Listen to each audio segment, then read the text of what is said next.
Olá, meus amores, sejam bem-vindos à aula de Cidadania e Ética. A gente vai fazer a correção das atividades que ficaram pendentes, né? No caso, foram as atividades sobre respeito à vida, que a gente dividiu ali em duas partes, da página 48 à página 54, certo? Logo no começo, na primeira questão, ele diz assim: o trânsito precisa de harmonia para que funcione. Situação problema. Estou dirigindo meu carro, o sinal fecha e eu aguardo. Quando o sinal fica verde, eu acelero para dobrar à direita. Mas há um pedestre atravessando e outros carros atrás de mim querendo dobrar também. O que eu devo fazer? Aqui tem dizendo, o que você deve fazer é esperar, mesmo que os outros carros não consigam passar e fiquem buzinando. Então, se tem uma pessoa já atravessando na faixa de pedestre, você deve parar, certo? Na próxima página, na questão 2, diz assim: no trânsito, as pessoas podem se comunicar por meio de desenhos. Observe algumas placas e realize uma pesquisa para descobrir o que elas significam. Então, das placas que tem aqui, ó, a primeira, essa daqui é amarelinha, na verdade significa animais na pista, certo? Essa outra aqui que tem um rapaz, né? Tem um desenho de um homem nessa placa laranja, significa em obras, tá? Essa outra aqui do lado azul é restaurante. Essa aqui embaixo que tem um significa proibido estacionar, por isso está cortado, é proibido estacionar. Essa daqui com a bicicleta é proibido trânsito de bicicleta. E esse daqui, ó, de 30 km por hora, é uma placa de velocidade máxima permitida, certo? Aqui ele pergunta qual dessas placas você já conhecia. Então, você vai dizer qual dessas placas você já conhecia, você vai circular as que você conhecia e escrever aqui também, certo? Você pode dizer, eu conhecia a placa de proibido estacionar, em obras, você vai colocar aqui nessa linha quais eram as que você já conhecia, dentre essas aqui, tá? Na 3, ele diz assim: nas imagens podemos observar a mesma cena, mas com um pequeno detalhe que pode provocar um acidente. Marque com X o erro e escreva a infração de trânsito que a menina cometeu. Então, vamos lá. A gente tem aqui dois desenhos, né, que são aparentemente iguais, mas com a diferença de que no primeiro quadrinho você nota que o sinal vermelho para o pedestre, né, tá aceso, ou seja, tá indicando que é proibido a travessia de pedestre, né? Já nesse segundo quadrinho, a luz que está acesa, né, é a verde. Isso significa que pode transitar, pode atravessar pedestre nesse momento. Então, qual dos dois quadrinhos está errado? O primeiro, né? Então, você vai marcar um X no primeiro quadrinho. E aí, você vai dizer o porquê que está errado, né? Aqui diz que a menina não teve o cuidado de observar o semáforo que estava fechado para ela, podendo sofrer um grande acidente. Então, qual é o erro aqui no primeiro quadrinho? A menina está atravessando quando o sinal está vermelho para o pedestre, né? Isso pode causar acidentes. Na quarta questão, pede para marcar V ou F para responder se as frases em relação ao Código de Trânsito são falsas ou verdadeiras. Então, temos várias frases aqui, a gente vai analisar cada uma. A primeira frase diz assim: é permitido dirigir sem cinto de segurança. Isso é verdadeiro? Não, né? É falso. Então, você vai colocar um F aqui na primeira afirmativa. A segunda afirmativa diz: avançar o sinal vermelho pode causar um acidente. É verdadeiro, né? Então, você vai marcar um Vzinho aqui.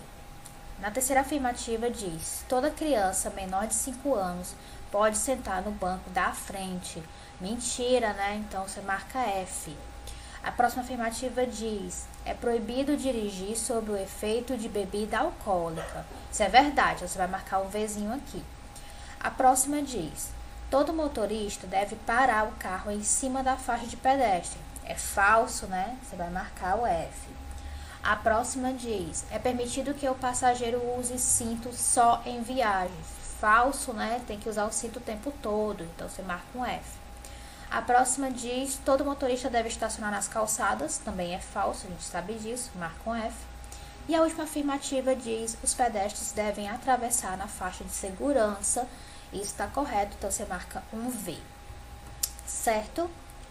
Na quinta questão, ele diz, pinte a cena que representa o cuidado que o motorista deve ter no trânsito e escreva uma frase sobre o que pode ser evitado com essa atitude. Então, a gente vê aqui no primeiro quadrinho todo mundo, né, uma família no carro, e tá todo mundo com cinto de segurança. Já nesse segundo quadrinho, a gente vê que tem esse rapaz, ele tá sem o cinto de segurança e ainda tá falando no celular.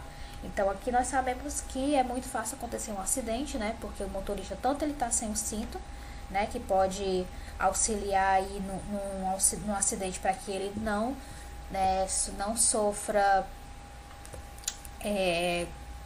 um problema maior, né, quando acabar acontecendo o acidente, e também por ele estar com o telefone, então ele está desatento, né, a probabilidade de ele se acidentar é muito maior. Aqui está todo mundo com cinto de segurança e o motorista ele está bem atento à pista, né. Então, o que é que você pode escrever aqui embaixo? Primeiramente, qual é a cena que você vai pintar, que é a cena que está correta? É a cena do primeiro quadrinho, então essa daqui é a que você vai pintar, certo? E aqui embaixo você pode dizer que as crianças devem sentar no banco de trás, né? E com o cinto de segurança, pois todos devem priorizar a segurança, evitando acidentes, certo? Então, você pode dar uma olhada, ver se você fez corretamente. Se sim, a gente vai seguir para a próxima página, que essa daqui, gente, foi a página que a gente não fez, né? Porque era uma pesquisa para fazer no caderno, então não tinha muita necessidade. Então, essa daqui, que é da página 51, a gente não faz, tá? Pulando aqui para a próxima página, página 52, a gente tem na questão 7 essa canção, né? Que pede para cantar, Voa Coração. A gente vai pular, tá? Para não ficar muito extenso o vídeo. Atenção, é só você ler essa canção, tá? E na 8, ele pergunta assim: quando falamos de trânsito, falamos de respeito, de cuidado. Essa música que manda que o coração voe é pura poesia, porque temos que ser leves. Muitas vezes, no trânsito, ficamos nervosos e, por uma fração de segundo, podemos perder a paciência e causar problemas sérios. Então, pensando em cada palavra da música, você que é condutor do futuro, responda. Quando você estiver dirigindo e um carro atravessar na sua frente, quase causando um acidente, o que você pode fazer? Então, ele falou aqui, quando você estiver dirigindo, né, um carro e alguém atravessar na sua frente, causando um acidente, o que você deve fazer, né? Você vai colocar o que você acha, tá? Aqui é uma resposta pessoal, como toda resposta pessoal não tem certo e errado, né? Uma impressão sua, mas a gente sabe que para tentar deixar o trânsito mais harmonioso possível, você não vai parar o seu carro, descer e começar uma discussão com a pessoa que atravessou na sua frente, né? Primeiramente, se a pessoa atravessou na sua frente, você tem que reduzir ali a velocidade, porque senão você pode bater, né? Você primeiramente tenta evitar que aconteça um acidente, certo? Já que a outra pessoa, né, foi irresponsável, né? Cada um no trânsito é responsável por si, né? Tem uma coisa responsável por si e responsável pelo outro. Por isso, quando acontece de alguém desrespeitar o trânsito, você, por ser responsável, você pode evitar o acidente, né? Então, primeiramente, o que você faz? Você vai frear, né? Esse carro, você vai frear, diminuir a velocidade para que não chegue a bater, tá? E você vai seguir, certo? Você simplesmente vai seguir o seu curso, tá? Tentando, obviamente, não cometer o erro que esse motorista fez, né? Para evitar acidente. E você, obviamente, não vai começar uma discussão com o motorista. Então, o que você mais deve fazer? Evitar uma discussão e evitar o acidente, certo? Na próxima página, Na página 9, a imagem tá bem ruim, mas ele tem assim, se o seu coração tivesse asas, para onde você voaria? Escreva dentro do coração. Então, aqui também é uma resposta pessoal, você vai dizer para onde você voaria, né? Inspirado na canção que eu acredito que você leu. Então, você vai escrever aqui para onde você voaria. Só escreve aqui dentro do coração o que você acha. Aqui, gente, na 10, a gente chegou até a ler na aula passada, né, que foi sobre tragicomédia, que é sobre aquela situação do ônibus, né, que uma passageira conta sobre outros passageiros que subiram e acabaram causando ali o incômodo dentro do ônibus, porque estava fazendo muito barulho, estava fazendo muita algazarra. E depois de ler esse texto, a gente passa aqui para a página 54, na questão 11, ele fala assim: vamos refletir sobre o pedestre que utiliza o ônibus e sobre o motorista que todos os dias, no mesmo horário, enfrenta o mesmo trânsito, no texto lido. O ônibus começou vazio, por quê, né? Pensando lá no texto que a gente leu, né? Só para retomar, como a gente já leu esse texto na aula passada, e eu acredito que vocês tenham lido de novo quando forem responder essa questão, a gente sabe que o motivo pelo qual o ônibus estava vazio é porque a mulher, ela subiu perto de um terminal, né? Ela mesma fala, eu subi perto de um terminal, o ônibus estava vazio, eu subi perto de um terminal. Então, esse é o motivo pelo qual o ônibus estava vazio. Aqui na B diz assim: depois, a autora usa uma expressão para dizer que o coletivo estava superlotado. Que expressão é essa? Ela usou a expressão: depois foi ficando de um jeito que até suspirar ocupava espaço, certo? Essa foi a expressão que ela utilizou. Tem um texto lá. Na letra C diz assim: as mulheres que subiram no ônibus foram comparadas a hienas. Por quê? Por que foram comparadas a hienas? Vocês lembram o que é uma hiena? Vocês sabem o que é uma hiena? É aquele animalzinho que eu acho que ele é um tipo de canino, né? Ele é um animal selvagem que ele emite um som que lembra uma risada, né? O som que ele emite lembra muito uma risada. Então todo mundo fala que a hiena tá sempre rindo, né? Tá rindo o tempo todo, por causa do som que ela emite. Então, o fato dela dizer que as meninas, as moças, né, que estavam lá incomodando eles, pareciam uma hiena, era por quê? Porque a hiena produz um som parecido ao de uma risada, certo? Na letra D tem assim: o comportamento dessas pessoas incomodava os outros passageiros? Sim, né? Por quê? Porque elas faziam muito barulho, né? A autora, a pessoa que está narrando lá o texto, ela frisa o tempo todo que elas estavam incomodando, que elas estavam gritando, né? Que elas estavam tirando toda a paz do ônibus. Na questão 12, diz assim: esta foi a conclusão que a passageira tirou do seu momento no ônibus. Explique com suas palavras cada frase desta expressão, dessa reflexão. Olha, a reflexão de hoje foi o quê? O mundo está carente de tudo. O ser humano precisa sentir que incomoda o semelhante para satisfazer-se. Ou, se não brilha no palco, grita no ônibus. Então, o que você acha que essa expressão dela quer dizer? Ela está dizendo que as pessoas, elas estão muito necessitadas de atenção. Então, elas querem atenção independentemente de se essa atenção está incomodando os outros, né? Elas querem destaque, que é a atenção. Isso de dizer, se não brilha no palco, grita no ônibus, né? Significa basicamente isso. Você querer você querer chamar a atenção, né? De alguma maneira. E às vezes essa maneira, a maneira de você chamar a atenção é incomodando as outras pessoas, né? Então essa é a reflexão que ela tira. As pessoas são carentes, querem atenção e querem essa atenção independente se estão incomodando as outras pessoas ou não, certo? Na questão 13, ele diz: em seu caderno faça um resumo desenhado em quadrinhos da história tragicomédia da vida da passageira.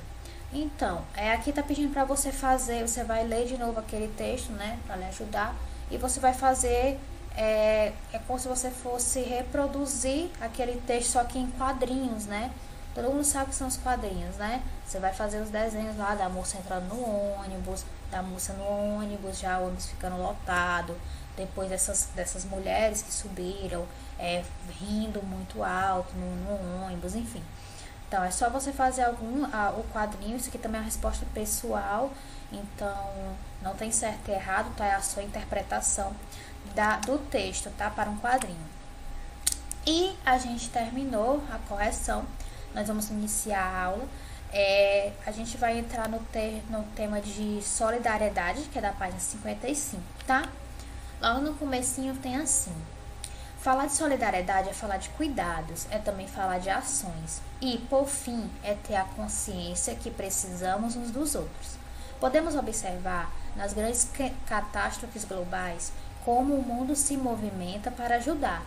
São arrecadações de alimentos, medicações, roupas e voluntários que vão ajudar as pessoas a se reencontrarem no caminho da vida. Mas os gestos solidários estão à nossa espera no dia a dia. Muitas vezes, atos pequenos são tão significativos quanto aqueles mencionados no parágrafo anterior. A diferença é que um é por meio de grupos, para quantidade muito grande de necessitados, e o outro é aquele gesto diário de, por exemplo, ajudar alguém a atravessar a rua. Não precisa ser apenas idosos ou alguma pessoa com deficiência visual, motor, auditiva. Basta que sejamos observadores e sensíveis ao movimento da outra pessoa. E aí oferecemos nossa simples ajuda. Comecemos pela nossa casa. Nem sempre entendemos que tem gente precisando do nosso silêncio, paciência, ação, carinho, compreensão, ajuda, escuta. E tudo isso funciona como regra de boa convivência. Então, o texto aqui ele é bem direto, né? É bem simples a gente compreender. Ele está falando sobre a solidariedade de um modo geral. Tanto aquela solidariedade que a gente vê muitas das vezes, até mesmo sendo anunciado na TV e tal, pedindo doação, que é para um grupo muito maior de pessoas, né? Por exemplo, pedindo doação para pessoas no Haiti que acabaram de passar por uma catástrofe, né? Uma catástrofe natural, por exemplo, um tsunami. E aí tem muitas pessoas agora que estão sem habitação, que estão sem alimento e tal. Então eles começam a fazer campanhas, né? Essas grandes organizações fazem campanhas para pedir doação para essas pessoas. Então são doações feitas, né, para um grupo muito maior, que atende um grupo muito maior de pessoas, mas ao mesmo tempo existe aquela solidariedade que você pratica diariamente, que você pode praticar tanto na rua, como ele deu o exemplo aí de ajudar uma pessoa a atravessar a rua, né, como também a solidariedade que você pode praticar em casa com as pessoas tão próximas de você mesmo. Como ele disse, não precisa ser alguém ali que esteja numa condição mais vulnerável, ou não precisa ser um idoso, não precisa ser uma pessoa deficiente, não precisa ser uma pessoa nessa condição para você ajudar, mas simplesmente você tá ali na sua casa e você perceber de repente, sei lá, que o seu irmão não tá bem, que o seu irmão tá precisando de atenção, tá precisando conversar, você vai lá, né, conversa com o seu irmão, né, entende o que está acontecendo, enfim, sua mãe tá ali com dor de cabeça, você tá com um som muito alto, então você ter aquela consciência de que, minha mãe não está se sentindo bem, deixa eu baixar aqui o som, então desligar. Então, isso também é solidariedade, né, você entender o que está acontecendo com o outro, na verdade, você enxergar o outro, compreender as necessidades dele e você ajudar, né, dentro daquelas necessidades. Tudo isso é solidariedade. Então, solidariedade não é só quando você faz uma doação para uma pessoa carente, né? É quando você também faz esses pequenos atos de ajuda, de carinho, de compreensão, entende? E aí a gente vai para a atividade que vai ser da página 56 a 59, tá? Então, vocês podem voltar e dar uma lida no livro, certo? De novo, esse conteúdo, como eu falei, ele é bem direto, bem simples de compreender. E aí vocês vão fazer a atividade muito facilmente, tá bom? Então, meus amores, é isso. Um beijo e até a próxima aula.